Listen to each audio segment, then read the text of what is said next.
L'armée ukrainienne a légèrement changé de tactique car elle ne peut tout simplement pas vaincre par la force les troupes de la milice populaire de la Fédération de Russie. Ils se sont tournés vers la guérilla et en intimidant les habitants, en les chassant des appartements qui ont été récemment nettoyés et contrôlés. Ils tentent de petites embuscades à l'arrière et retardent le temps autant que possible. À noter, selon des informations civiles, un obus est arrivé le 22 février, avant même le début de l'opération spéciale. Azovstal se situe dans cette zone et la trajectoire montre clairement qu'il visait spécifiquement le secteur civil. Je vis dans le secteur privé. Ils ont couru jusqu'à notre maison et ont commencé à tirer sans raison.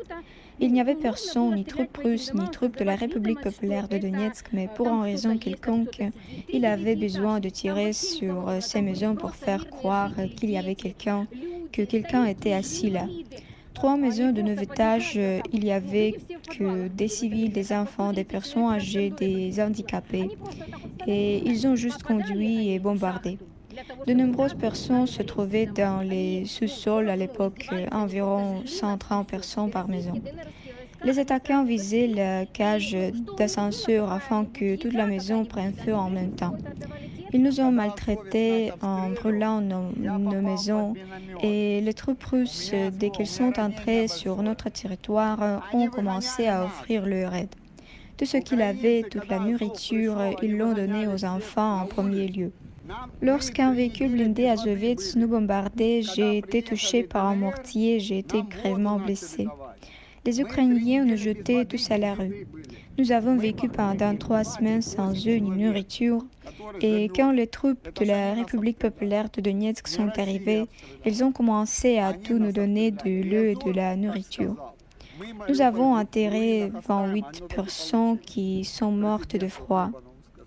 Ce n'est pas la Russie qui nous a bombardés, c'est l'armée ukrainienne. Comme l'a dit le bataillon Azov, nous laisserons Mariupol en ruine. C'est comme ça que ça a tourné.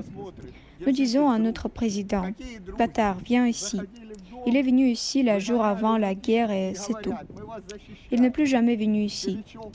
Tenez bon, les amis, a-t-il déclaré dans son discours. Quel ami? Laissez-le venir ici et voir ce qui se passe ici. Les nazis ukrainiens sont entrés dans la maison et ont jeté tous les gens dehors. Ces nazis nous ont torturés pendant 8 ans et maintenant ils veulent faire croire qu'ils nous protègent. 2 personnes, une mère et son fils. Une dalle de béton est tombée sur le fils et les jambes de la mère ont été arrachées. Elle s'est vidée de son sang. Pas de lumière, pas de communication, pas d'eau, rien de tout cela. J'ai acheté ça quand j'étais à Sévastopol. J'espérais qu'un jour nous aurions tout. Alors, sachez que nous vous attendions.